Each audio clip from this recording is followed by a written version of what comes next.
ഈയിടെ UK-യിലുള്ള ഒരു മോറിസാനിയൻ പണ്ഡിതൻ അദ്ദേഹത്തിന്റെ പഠനകാല അനുഭവങ്ങൾ പങ്കുവെക്കുന്നത് കേൾക്കാനിടയായി.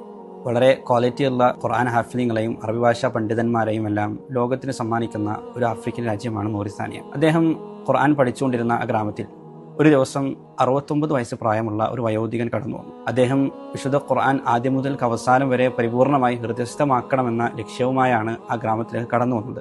ഇതവിടെ ഉണ്ടായിരുന്ന വിദ്യാർത്ഥികളിലും ഗ്രാമവാസികളിലുമെല്ലാം വലിയൊരു കൗതുകമുണർത്തി. കാരണം സാധാരണഗതിയിൽ മോറിസാനിയയുടെ ഒരു സമ്പ്രദായം അനുസരിച്ച് 9 വയസ്സ് അല്ലെങ്കിൽ 10 വയസ്സ് പ്രായമാകുമ്പോഴേക്ക് വിശുദ്ധ ഖുർആൻ പരിപൂർണമായി മനഃപ്പാഠമാക്കുന്ന ഒരു രീതിയാണ് നിലവിലുണ്ടായിരുന്നത്. ആ ഒരു സമ്പ്രദായത്തിനിടയിലാണ് 69 വയസ്സ് പ്രായമുള്ള ഒരു മനുഷ്യൻ, ഒരു വയോധികൻ ഖുർആൻ പരിപൂർണമായി മനഃപ്പാഠമാക്കാൻ ഇവിടെ വന്നിരിക്കുന്നത്. ഇതേപ്പറ്റി ചോദിക്കപ്പെട്ടപ്പോൾ അദ്ദേഹം മറുപടി പറഞ്ഞത്, എൻ്റെ റൂഹ് ഉയർത്തപ്പെടുമ്പോൾ എൻ്റെ ഹൃദയത്തിൽ ഖുർആൻ, അള്ളാഹുവിൻ്റെ കലാം അത് പരിപൂർണമായും ഉണ്ടായിരിക്കണം എന്ന് ഞാൻ അതിയായി ആഗ്രഹിക്കുന്നു. ആ ഒരു ആഗ്രഹത്തിന് പുറത്താണ് ഇങ്ങനൊരു തീരുമാനമെടുത്ത് ഈ ഒരു ഗ്രാമത്തിലേക്ക് ആ മനുഷ്യൻ കടന്നു വന്നത്. ആ പണ്ഡിതൻ വിവരിക്കുകയാണ്, എല്ലാ ദിവസവും രാത്രി ഈ വയസ്സായ മനുഷ്യൻ നേരത്തെ എഴുന്നേൽക്കുകയും 100 പ്രാവശ്യം അന്ന് മനഃപ്പാഠമാക്കാനുള്ള ഖുർആനിൻ്റെ ചെറിയൊരു ഭാഗം ആവർത്തിച്ച് പാരായണം ചെയ്യുകയും ചെയ്യും.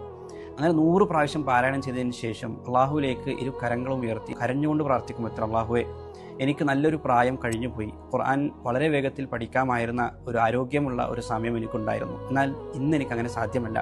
അതുകൊണ്ട് ഈ ഖുർആൻ പൂർണ്ണമായി പഠിക്കുന്നത് വരേക്കും ജീവിക്കാൻ നീ എന്നെ അനുവദിക്കണം. ഇതായിരുന്നു അദ്ദേഹത്തിൻ്റെ പ്രാർത്ഥന. നിത്യവും ഈ പ്രാർത്ഥന അദ്ദേഹം ആവർത്തിക്കുമായിരുന്നു. അതിനുശേഷം 2 റക്അത്ത് വളരെ ദീർഘമായി നമസ്കരിക്കുകയും വീണ്ടും 100 പ്രാവശ്യം ആ ഭാഗം ആവർത്തിക്കുകയും ചെയ്യും. ആ പണ്ഡിതൻ വിവരിക്കുകയാണ്, ഒരു ദിവസം 300 പ്രാവശ്യമെങ്കിലും ആ ഭാഗം ആവർത്തിക്കുമായിരുന്നത്രേ.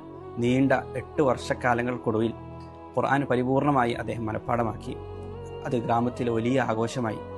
ശേഷം 1 വർഷക്കാലം മാത്രമേ അദ്ദേഹം ജീവിച്ചിരുന്നുള്ളൂ. ആഗ്രഹിച്ചതുപോലെ ഖുർആൻ പരിപൂർണമായി മനനം ചെയ്ത രൂപത്തിൽ അള്ളാഹുവിനെ കണ്ടുമുട്ടാൻ അദ്ദേഹത്തിന് സാധിച്ചു. മൗറിസാനിയയിൽ വെച്ച് ഖുർആൻ പൂർണ്ണമായി മനഃപ്പാഠമാക്കി ഇജാസ നേടുക എന്നുള്ളത് അതത്ര എളുപ്പമുള്ള കാര്യമല്ല. ആ പണ്ഡിതൻ തന്നെ പറയുന്നുണ്ട്, ചില മഹ്ലറകളിൽ ഖുർആൻ മനഃപ്പാഠമാക്കി കഴിഞ്ഞാൽ ഇജാസ നേടണമെന്നുണ്ടെങ്കിൽ 40 ദിവസക്കാലം തുടർച്ചയായി എല്ലാ ദിവസവും രാത്രി ഖുർആൻ പൂർണ്ണമായും ഗുരുവിനെ കേൾപ്പിക്കേണ്ടതായിട്ടുണ്ടായിരുന്നു. ആദ്യം മുതൽ അവസാനം വരെ 40 ദിവസം തുടർച്ചയായി ഒരു തെറ്റുമില്ലാതെ ഖുർആൻ ആവർത്തിച്ച് കേൾപ്പിച്ചെങ്കിൽ മാത്രമേ ഖുർആൻ പഠിച്ചതിന് ഇജാസ അവർക്ക് ലഭിക്കുമായിരുന്നുള്ളൂ. അത്ര കഠിനമായ പരീക്ഷകൾ താണ്ടിയാണ് ഈ മനുഷ്യൻ ഈ പ്രായത്തിൽ ഖുർആൻ പൂർണ്ണമായി മനഃപ്പാഠമാക്കി. അള്ളാഹുവിൻ്റെ റസൂൽ സല്ലല്ലാഹു അലൈഹി വസല്ലമ തങ്ങൾ അള്ളാഹുവിൻ്റെ അടുപ്പക്കാരും പ്രത്യേകക്കാരും എന്ന് വിശേഷിപ്പിച്ച വിശുദ്ധ ഖുർആനിൻ്റെ അഹ്ലുകാരായി മാറാൻ പല തടസ്സങ്ങളും ന്യായമായി നമ്മൾ പറയുമ്പോൾ ഇത്തരം ആളുകൾ എന്നും നമ്മുടെ മുന്നിൽ ഒരു ചോദ്യചിഹ്നമായി ബാക്കിയായിരിക്കും.